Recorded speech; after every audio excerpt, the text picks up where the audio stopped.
రష్యాని Ukraine అల్లాడించిన విషయం తెలిసిందే.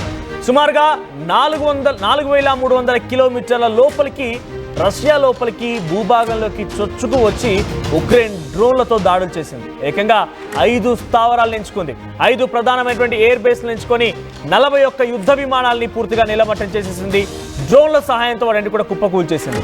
So ఒక ప్రత్యేకమైన కంటైనర్లో వుడెన్ హోమ్స్ అంటే చెక్కతో తయారు చేయటువంటి ఒక ఇళ్లతో కంటైనర్లని ఏర్పాటు చేసుకొని ఆ కంటైనర్లో పై భాగంలో మొత్తం కూడా డ్రోన్లను అమర్చుకొని కనీసం సిగ్నలింగ్ సిస్టానికి కూడా బేసిక్గా ఇదంతా కూడా మీరు అనుకోవచ్చు అంతా పెద్ద ఎత్తున ఉక్రెయిన్ రష్యాలోకి ఆ మెటీరియల్ని డ్రోన్ని పంపిస్తుంటే ఎలా పసిగట్టలేదు అని చెప్పి సిగ్నల్ అని సైతం ఎలక్ట్రానిక్ డివైస్ని గుర్తించేటువంటి ఒక సిగ్నల్ అని ఇన్ఫ్రారెడ్ రేస్ని ఇతరత్ర అంటే ఎలక్ట్రానిక్ డివైస్ వెళ్తున్నాయా లేదా అనేది ప్రతి చోట చెకింగ్ లాంటివి ఉంటాయి. కాబట్టి వాటిని సైతం దాటుకొని వెళ్ళేలా ఒక ప్రత్యేకమైన టెక్నాలజీతో కూడినటువంటి షీల్డ్ని ఆ ఓవర్ కంటైనర్ పైన కప్పేసి మరీ తీసుకెళ్లి సుమారుగా 4,300 కిలోమీటర్ల దూరం కొన్ని కీలకమైన ఎయిర్ బేస్ని కుప్పకూల్చేసింది ఉక్రెయిన్.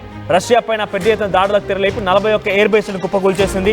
దాంట్లో Belaya air base, Olenya air base, జాలిగ్బో ఎయిర్ బేస్, తర్వాత Ivanovo air base, Amur air base. So 5 air బేసెస్లో చాలా కీలకమైనటువంటి ప్రాంతాలని టార్గెట్ చేసి 41 యుద్ధ విమానాలను కుప్పకూల్చేసింది. ఆ తర్వాత ప్రతీకార చర్యలో భాగంగా రష్యా 472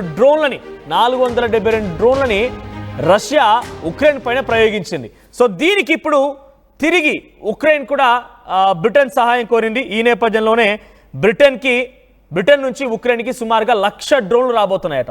రష్యా అధిపతికి చెక్ పెట్టేందుకు ఈ నిర్ణయం తీసుకున్నారట.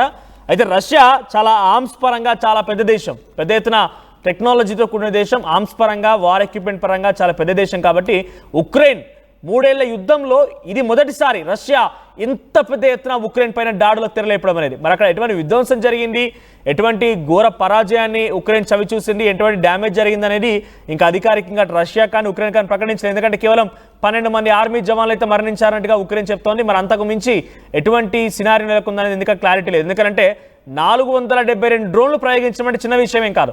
కేవలం ఒక 117 డ్రోన్లతోనే ఉక్రెయిన్ రష్యాని ఉక్కిరిబిక్కిరి చేసింది.